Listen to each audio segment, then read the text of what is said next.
Hello friends, मैं हूं कमलेश और आज की क्लास में हम कार्बनिक रसायन में कार्बन के कंपाउंड के ऑब्जेक्टिव टाइप क्वेश्चन को सॉल्व करने वाले हैं। जितने भी प्रकार के वस्तुनिष्ठ इस यूनिट में बनने वाले हैं और जो एग्जाम में पूछे जाते हैं उनका सॉल्यूशन हम आज सीखेंगे। तो चलिए शुरू करते हैं क्लास।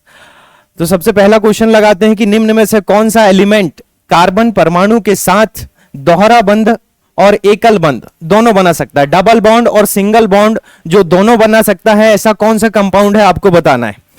डबल बॉन्ड और सिंगल बॉन्ड, देखिए कार्बन की प्रकृति के बारे में हमें सबको पता है कि कार्बन जो है वो क्या बनाता है, चार प्रकार के बंध बनाता है। यहां पर चार हमारे पास ऑप्शन है कि फ्लोरीन है। आपको संयोजकता के बारे में पता है कि फ्लोरीन की संयोजकता हमेशा कितनी होती है, एक होती है। ब्रोमीन की भी एक होती है, क्लोरीन की भी एक होती है। लेकिन ऑक्सीजन परमाणु यहां पर एक ऐसा परमाणु है जो जिसकी संयोजकता कितनी होती है, दो होती है ना। तो हमारे पास जो आंसर होगा वो क्या होगा, ऑक्सीजन परमाणु। कार्बन के साथ में CO2 के रूप में भी पाया जाता है और कार्बन मोनोऑक्साइड के रूप में भी पाया जाता है। तो कार्बन ऑक्सीजन के साथ में क्या बनाता है, सिंगल बॉन्ड भी बना लेता है और डबल बॉन्ड भी बनाता है। अगर इसके स्ट्रक्चर की बात करें हम CO2 के, तो कार्बन जो है वो डबल बॉन्ड के साथ में ऑक्सीजन के साथ में भी जुड़ा हो सकता है और सिंगल बॉन्ड के साथ में भी क्या हो सकता है, जुड़ा हो सकता है, कार्बन मोनोऑक्साइड के रूप में। ये होगी हमारे पास किसकी, CO2 की संरचना। तो आंसर क्या हो जाएगा आपके पास, ऑक्सीजन, है ना। ऑक्सीजन परमाणु कार्बन के साथ में सिंगल बॉन्ड और डबल बॉन्ड दोनों के साथ में जुड़ा हो सकता है। नेक्स्ट क्वेश्चन देखते हैं कि निम्न में से कौन सा आबंध हाइड्रोकार्बन के कार्बन कार्बन परमाणुओं के बीच में बनता है। हाइड्रोकार्बन जो होता है वो कौन सा आबंध बताता है, आपको बताना है। हाइड्रोकार्बन जो है, आपको पता है कि हाइड्रोकार्बन जितने भी प्रकार से बंध बनाता है वो सभी कौन से प्रकार के होते हैं, सहसंयोजी आबंध प्रकार के होते हैं। कोवेलेंट बॉन्ड बनाता है कौन, हाइड्रोकार्बन। कार्बन हमेशा प्रकृति कौन सी होती है, सहसंयोजी प्रकृति के क्या बनाता है, यौगिक बनाता है। इसीलिए ये इसमें बंध कौन सा पाया जाता है, सहसंयोजी आबंध पाया जाता है। तो हाइड्रोकार्बन में हमेशा कौन सा बंध पाया जाएगा, कोवेलेंट बॉन्ड पाया जाएगा। नेक्स्ट क्वेश्चन देखते हैं, निम्नलिखित में से किस यौगिक में आयन नहीं पाए जाते हैं। आयन किस में नहीं है आपको बताना है। NaCl में है, KBr में है, CH4 में या NaBr में। चार आपके पास ऑप्शन है। आपको पता है कि जो NaCl होता है इसमें क्या होता है कि Na+ भी होता है और Cl- भी होता है। बिल्कुल आयनिक प्रकृति का यौगिक है ना। तो इसलिए NaCl तो नहीं हो सकता। इसी प्रकार KBr में भी क्या होता है, K+ होता है और Br- होता है ना। CH4 में आयन नहीं होता। देखिए NaBr में भी सेम NaCl के जैसे होगा कि Na+ होगा और Br क्या होगा, माइनस होगा। तो ये तीनों जो पाए जाएंगे ये आयनिक प्रकृति के होंगे। लेकिन जो CH4 है हमारे पास, CH4 क्या होगा, आयनिक प्रकृति का नहीं होगा। तो जो आयन नहीं, आंसर क्या होगा आपके पास, CH4। जिसमें आयन नहीं पाए जाते हैं तो उसका आंसर क्या होगा आपके पास, CH4 में आयन क्यों नहीं पाए जाते हैं, क्योंकि ये सहसंयोजी प्रकृति का है। और सहसंयोजी प्रकृति का मतलब क्या, ये इलेक्ट्रॉनों की साझेदारी करता है और साझेदारी के द्वारा जो बंध बनते हैं वो सहसंयोजी प्रकृति के होते हैं। तो इसलिए CH4 जो मीथेन है, CH4 का नाम क्या है, मीथेन जो है सहसंयोजी प्रकृति का है, इसलिए इसमें आयन नहीं पाए जाते हैं, है ना। तो आंसर होगा आपके पास क्या, CH4। नेक्स्ट क्वेश्चन देखते हैं कि कार्बन श्रृंखलन गुण खालिस्तान के कारण प्रदर्शित करता है। कार्बन जो है जिसमें कैटिनेशन का गुण पाया जाता है वो किसके कौन सा कारण है कि इसमें क्या होता है, कैटिनेशन का गुण पाया जाता है। तो देखते हैं कि इसका छोटा आकार है और कार्बन बॉन्ड की कमजोर शक्ति है। दूसरा ऑप्शन है कि इसका बड़ा आकार है और कार्बन बॉन्ड की कमजोर शक्ति है। छोटा आकार है और कार्बन बॉन्ड की अधिक शक्ति है, और इसका बड़ा आकार है और कार्बन बॉन्ड की अधिक शक्ति है। तो आपके पास आपको पता होगा कि कार्बन का जो यौगिक होता है या कार्बन की अगर बात करें तो कार्बन का आकार जो होता है बहुत छोटा होता है और उसकी बॉन्ड की शक्ति क्या होती है, अधिक होती है। तो आंसर आपका क्या होगा, C नंबर का होगा कि कार्बन जो है उसका आकार तो छोटा होता है लेकिन उसकी बॉन्ड की शक्ति, कार्बन की जो बंध की प्रकृति होती है वो बहुत ही अधिक होती है। इसलिए ये क्या होती है, प्रबल बंध के द्वारा आपस में जुड़े होते हैं। है ना। और इसी के कारण क्या बनाता है, कार्बन श्रृंखला का गुण बनाता है। कार्बन कार्बन आपस में जुड़कर अनेक प्रकार की श्रृंखलाएं बनाते हैं। इस गुण को ही क्या कहते हैं, हम श्रृंखलन का गुण कहते हैं। और इसी गुण के कारण, श्रृंखलन के गुण के कारण ही कार्बन के जो होते हैं अनेक प्रकार के यौगिक संभव होते हैं।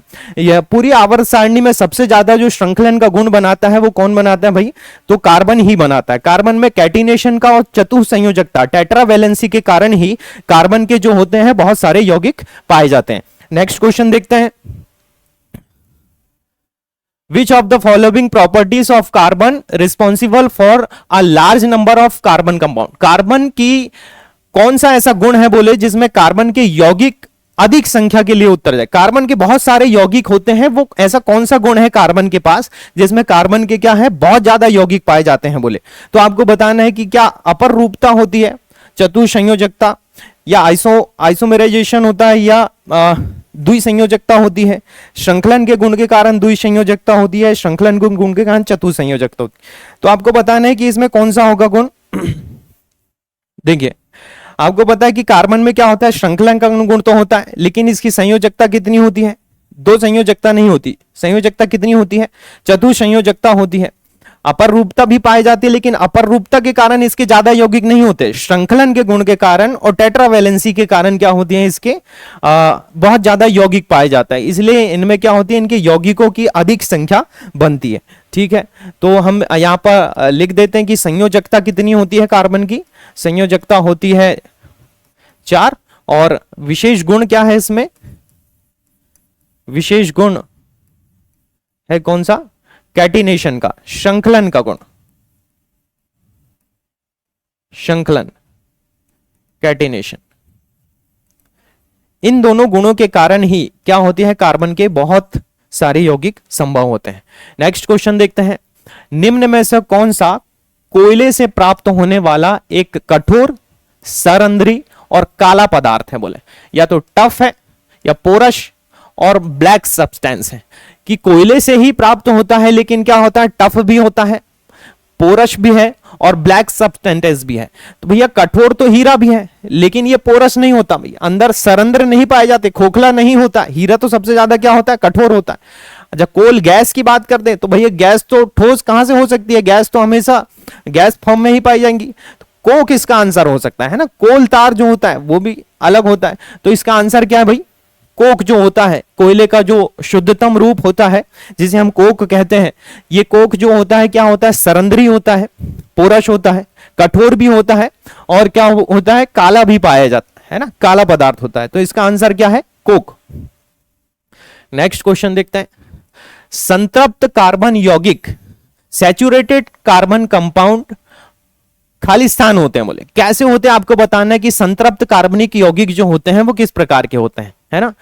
अच्छा संतृप्त और असंतृप्त की बात करें तो संतृप्त कार्बनिक यौगिकों की अगर हम बात करें तो वो होंगे क्या, एल्केन, है ना। असंतृप्त में एल्कीन और एल्काइन हो सकते हैं। तो ये संतृप्त यौगिक किस प्रकार की प्रकृति रखते हैं आपको बताना है कि आकर्षण के इलेक्ट्रोस्टैटिक बल होना, असंतृप्त यौगिकों की तुलना में कम अभिक्रियाशील होना, कार्बन परमाणुओं के बीच दोहरा बंध होना और असंतृप्त यौगिकों की तुलना में कम स्थिर होना। तो आपको बताना है कि इसका आंसर क्या होगा।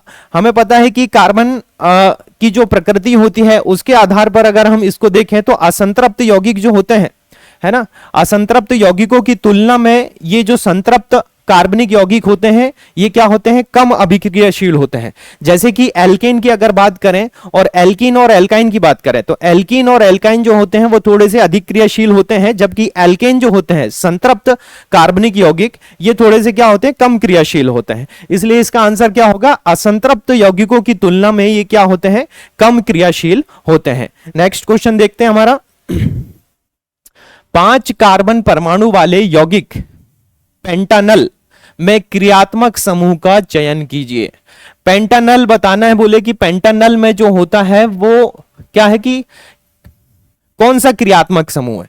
अगर आपने आईयूपीएसी नामकरण के नियम को अगर पढ़ा है तो इस क्वेश्चन का आंसर आप बड़ी आसानी से दे सकते हैं कि पेंटानल में कौन सा क्या होता है, क्रियात्मक समूह होता है ना। हमने क्रियात्मक समूह के बारे में वीडियो बनाया है, आप चाहे तो देख सकते हैं।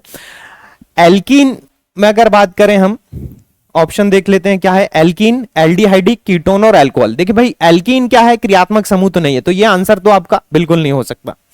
पेंटेनल की बात करा है, आपको पता है कि जो एल्डिहाइडिक समूह होता है हमारे पास CHO, इसको क्या बोलते हैं हम IUPAC में बोलते हैं एल्डो और अल। सफिक्स और प्रफिक्स के रूप में इसके दो नाम प्रयोग किए जाते हैं। तो यहां पर हम बात कर रहे हैं क्या, पेंटानल, और पेंटानल में लास्ट में आता है क्या भाई, अल। पेंटेन तो हमारे पास कार्बन परमाणु की संख्या है कि 5 कार्बन परमाणु को हम क्या कहेंगे, पेंट कहेंगे, पेंटेन। और पेंटेन में अगर CHO अगर साथ में जोड़ दिया जाए तो ये इसमें क्या जोड़ जाता है, पेंटानल हो जाता है ना। तो इसलिए इसका सही आंसर क्या होगा, एल्डिहाइडिक। एल्डिहाइडिक को हम IUPAC में क्या बोलते हैं, एल्डो और अल कहते हैं। इसलिए पेंटानल में जो क्रियात्मक समूह होगा वो कौन सा होगा, एल्डिहाइडिक होगा, जिसको किसके द्वारा दर्शाएंगे हम, CHO के द्वारा दर्शाते हैं, CHO के द्वारा दर्शाते हैं। अच्छा कीटोन में क्या होता है भाई, कीटोन का जो क्रियात्मक समूह होता है वो कीटोन होता है, C डबल बॉन्ड ऑक्सीजन के साथ में इस प्रकार से जुड़ा रहता है ना। अल्कोहल में क्या होता है, अल्कोहल में एक हाइड्रोक्सिल समूह होता है, OH होता है ना। इसको कीटो ही बोलेंगे हम, है ना, और इसको क्या बोलेंगे, ऑल, और इसको कहेंगे हम क्या, अल। तो पेंटेनल की बात करें, ये तो क्रियात्मक समूह है नहीं, कौन, एल्कीन, इसलिए आंसर क्या होगा आपके पास, एल्डिहाइड होगा। एल्डिहाइड ही हमारे पास क्या है, जिसमें अल लगा हुआ है। नेक्स्ट क्वेश्चन देखते हैं, निम्न में से किस तत्व का कठोरतम प्राकृतिक अपरूप पाया जाता है। कठोरतम भी है, मतलब क्या है, हार्ड भी है, और नेचुरल एलोट्रॉप्स भी है, इसका आंसर बताना आपको, है ना। तो बात करते हैं कि कठोर भी है, प्राकृतिक अपरूप है, लेड का, टिन का, सल्फर का और कार्बन का। बिल्कुल कार्बन का ही क्या पाए जाते हैं, प्राकृतिक अपरूप पाए जाते हैं, और सबसे क्या है, कठोरतम है। कठोरतम अपरूप के बारे में आपको पता है कि कार्बन के कितने अपरूप होते हैं, हीरा है, ग्रेफाइट है, फुल्लरीन है, तो सबसे कठोर कौन सा है, हीरा ही है। तो सीधी सी बात, कठोरतम प्राकृतिक अपरूप कौन सा होगा भाई, हीरा ही होगा, क्योंकि लेड के जितने, टिन के या सल्फर के जितने भी अपरूप है उनसे तो कई गुना अपेक्षा में अगर बात करें कार्बन की, तो कार्बन का अपरूप हीरा ही क्या है, सबसे कठोरतम अपरूप माना जाता है। तो इसका आंसर क्या होगा, बिल्कुल कार्बन ही होगा। कार्बन यौगिकों में किस प्रकार का बंध होता है, कार्बन के यौगिकों में किस प्रकार का बंध होता है आपको बताना है। और कार्बनिक यौगिक अगर आप अध्ययन करते हैं तो कार्बनिक यौगिक में सभी में कौन सा बंध पाया जाता है, सहसंयोजी बंध पाया जाता है। तो इसका आंसर क्या होगा भाई, सहसंयोजक बंध। कैसे कि कार्बन के पास होते हैं भैया कितने, 4 इलेक्ट्रॉन। इसको अपना अष्टक पूर्ण करने के लिए क्या चाहिए कि 4 इलेक्ट्रॉनों की और जरूरत है। तो ये क्या करता है, 4 इलेक्ट्रॉनों की क्या करता है, साझेदारी करता है किसी दूसरे परमाणु के साथ में। अगर हम यहां से बात करें कि कार्बन जो है अंतिम कक्षा में इस प्रकार से 4 इलेक्ट्रॉन, जैसे हम हाइड्रोजन की अगर बात करें तो हाइड्रोजन के पास होते हैं कितने, 1-1 इलेक्ट्रॉन। तो हाइड्रोजन के साथ ये क्या करता है, 1-1 इलेक्ट्रॉनों की पार्टनरशिप करता है, और पार्टनरशिप करने के साथ साथ में ये क्या कर लेता है, अपना अष्टक पूर्ण कर लेता है, अष्टक पूर्ण कर लेता है, जिससे इसके अंतिम कक्षा में कितने हो जाते हैं, पूरे पूरे 8 इलेक्ट्रॉन हो जाते हैं, है ना। तो कार्बन कौन सा बंध बनाएगा, हमेशा सहसंयोजक बंध बनाएगा, सहसंयोजक बंध, और सहसंयोजी यौगिक बनाता है। तो इसलिए आंसर क्या होगा इसका, सहसंयोजक बंध बनाएगा। सहसंयोजक बंध हम उसको कहते हैं कि जिसमें इलेक्ट्रॉनों की पार्टनरशिप होती है। क्या होती है, पार्टनरशिप, साझेदारी होती है। तो इस प्रकार से जो बनने वाला बंध होता है वो कौन सा होता है, सहसंयोजक बंध होता है। इलेक्ट्रॉनों के आदान प्रदान से बनने वाला बंध क्या होता है, आयनिक बंध होता है ना। साझेदारी के द्वारा बनने वाला बंध कौन सा होता है, सहसंयोजक बंध होता है। नेक्स्ट क्वेश्चन देखते हैं,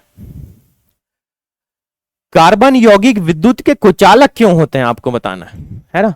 बैड कंडक्टर होते हैं जो कार्बन के कंपाउंड होते हैं, ये बैड कंडक्टर होते हैं, क्या कारण है इसका, ऑप्शन देख लेते हैं। क्योंकि ये प्रकृति में आयनिक होते हैं, क्योंकि वे कोई आयन नहीं बनाते हैं, क्योंकि उनके गलनांक और क्वथनांक उच्च होते हैं, क्योंकि कार्बन यौगिक प्रकृति में ठोस होते हैं। तो आंसर क्या भैया कि कार्बन के जो यौगिक हैं वो क्या होते हैं, कोई आयन नहीं बनाते। आयन नहीं बनाने के कारण ये क्या होते हैं भाई, विद्युत के कुचालक होते हैं। निम्न में से किस यौगिक में 7 सहसंयोजक आबंध है। कितने बंध भैया? 7 कोवेलेंट बॉन्ड है। बोले इसमें से कौन से यौगिक है जिसमें 7 सहसंयोजक बंध होते हैं, आपको बताना है। तो चलिए देखते हैं। सबसे पहले लिखा हुआ है एथेन, फिर मेथेन, ब्यूटेन और प्रोपेन। बात करते हैं मेथेन की सबसे शुरुआत में। मेथेन में हम देखें अगर इसकी संरचना, तो एक कार्बन है और 4 बंध बनाता है CH4 के रूप में। तो कितने बंध होते हैं? 1 2 3 4, है ना। तो इसमें बंधों की संख्या कितनी होगी भाई? 4 होगी। एथेन की अगर बात करें हम कि एथेन में कितने बंध बनेंगे, एथेन में कार्बन परमाणु की संख्या कितनी होती है भाई? 2 कार्बन परमाणु होते हैं और प्रत्येक कार्बन कितने बंध बना सकता है? 4 बंध बना सकता है। इस तरह से अगर हम हाइड्रोजन इसमें जोड़ देते हैं, चारों तरफ अगर इसमें हम हाइड्रोजन जोड़ देते हैं, तो ये क्या बन जाती है? एथेन की संरचना बन जाती है। अब एथेन की संरचना में हम देखेंगे कि भैया कितने बंध है, तो 1 2 3 4 5 6 7, बिल्कुल 7 सहसंयोजी बंध है। सातों बंध किस प्रकार से बने हुए हैं? सहसंयोजी प्रकृति के बने हुए हैं, इलेक्ट्रॉनों की साझेदारी के द्वारा बने हुए हैं। तो इसका आंसर क्या होगा आपके पास? एथेन होगा, है ना। ब्यूटेन में तो ज्यादा हो जाएंगे, प्रोपेन में भी ज्यादा हो जाएंगे। तो आपका सही आंसर क्या होगा भैया? इसमें सही आंसर होगा क्या? एथेन। ठीक, जिसमें 7 क्या है? सहसंयोजक आबंध होते। अगर हम बात करें अगले इसकी कि प्रोपेन में कितना होगा, तो प्रोपेन की भी हम संरचना बना लेते हैं कि इसकी संरचना क्या होगी। प्रोपेन में होते हैं भाई कितने? 3 कार्बन। 3 कार्बन, प्रत्येक कार्बन हाइड्रोजन के साथ में जुड़ा होता है ना। प्रत्येक कार्बन किसके साथ में? हाइड्रोजन के साथ में जुड़ा होता है। इसमें बंध गिन लेते हैं हम। 1 2 3 4 5 6 7 8 9 10, है ना। 1 2 3 4 5 6 7 8 9 10 बंद हो रहा है। ब्यूटेन में क्या हो जाएंगे? और ज्यादा हो जाएंगे। तो सही आंसर क्या हो जाएगा आपके पास? एथेन, है ना। एथेन में जो होते हैं वो कितने होंगे? बोले 7 कोवेलेंट बॉन्ड होंगे, 7 सहसंयोजक बंध होंगे। नेक्स्ट क्वेश्चन देखते हैं। कार्बन के बारे में निम्न में से कौन सा कथन सत्य है? कौन सा कथन जो है वो सत्य है, बताना है आपको। कार्बन प्रकृति में उपधातु है। उपधातु है कि भाई? नहीं, गलत है ये कथन।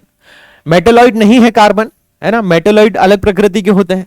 कार्बन एक उत्कृष्ट गैस है, ये भी गलत है भाई। कार्बन गैस नहीं है, कार्बन तो ठोस भी होता है। कार्बन प्रकृति में अधातु है, ये वाला सही है भाई। धातु है क्या? नहीं, कार्बन की जो प्रकृति होती है वो आधात्विक प्रकृति का होता है कार्बन। इसलिए आंसर क्या होगा आपके पास? कार्बन प्रकृति में अधातु है। सी नंबर का आपका आंसर होगा। नेक्स्ट क्वेश्चन देखते हैं। निम्न में से कौन सा कार्बन का यौगिक नहीं है? Not carbon compound. कौन सा भैया इनमें से कार्बन का यौगिक नहीं है, आपको बताना। CH4 बिल्कुल कार्बन का यौगिक है। अच्छा, कार्बन के यौगिक क्या होते हैं अगर आपसे पूछा जाए, तो कार्बन दूसरे तत्वों के साथ में मिलकर जितने भी प्रकार के यौगिक बनाता है उसको क्या बोलेंगे हम? कार्बनिक यौगिक कहेंगे। तो कार्बन का यौगिक मतलब उसमें क्या होगा? कॉमन सी चीज कार्बन होगा।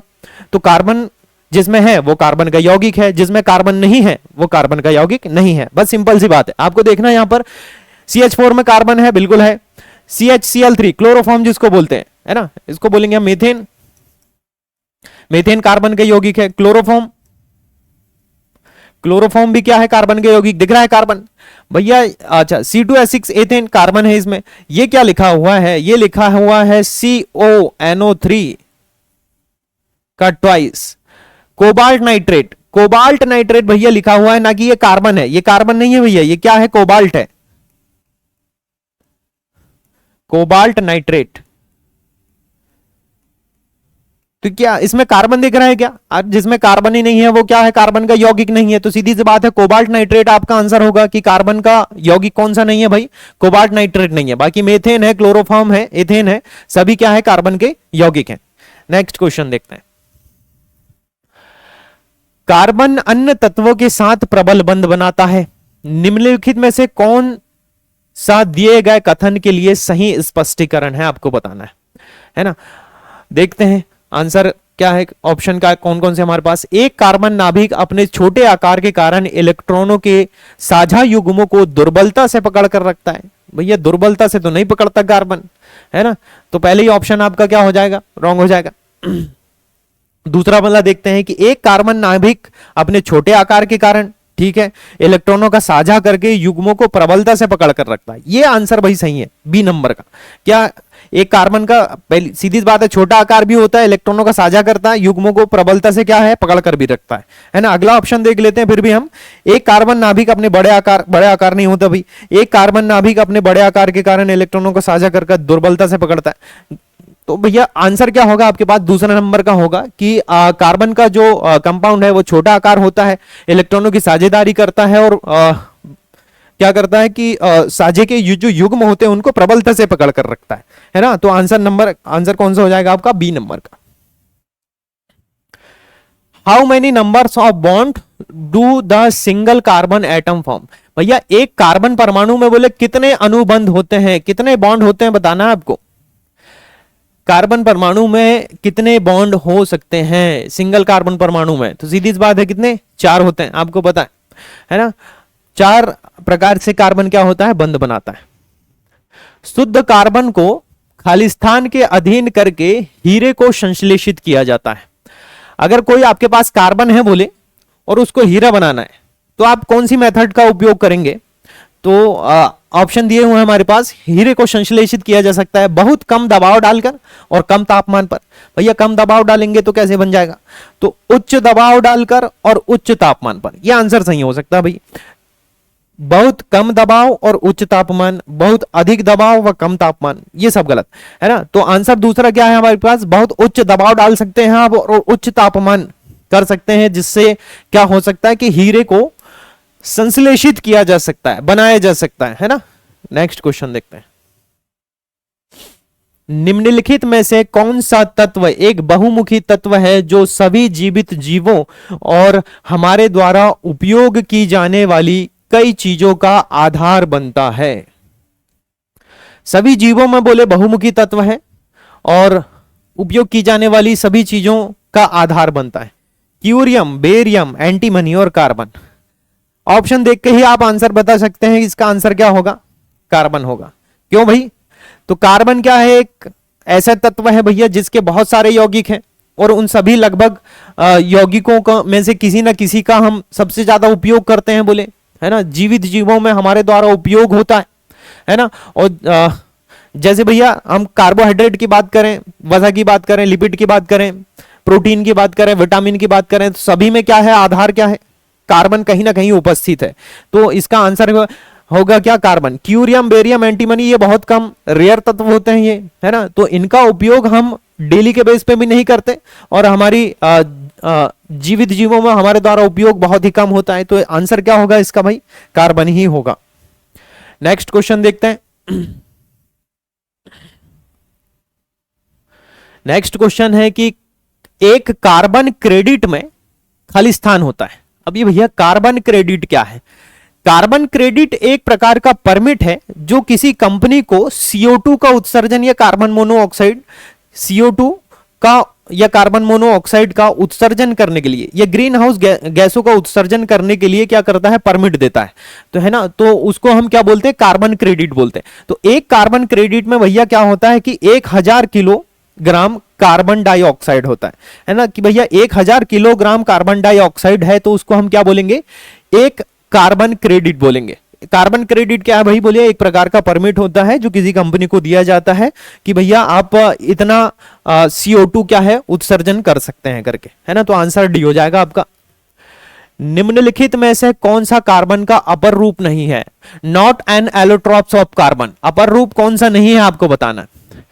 तो कार्बन के अपर रूप के बारे में आपको बिल्कुल सबको पता होता है कि हीरा होता है, फुल्लेरिन होता है, ग्रेफाइट होता है, कार्बन डाइऑक्साइड नहीं होता है। कार्बन डाइऑक्साइड क्या है भैया, कार्बन डाइऑक्साइड जो है वो यौगिक है, ना कि अपर रूप है, यौगिक है। CO2 क्या है, कंपाउंड है।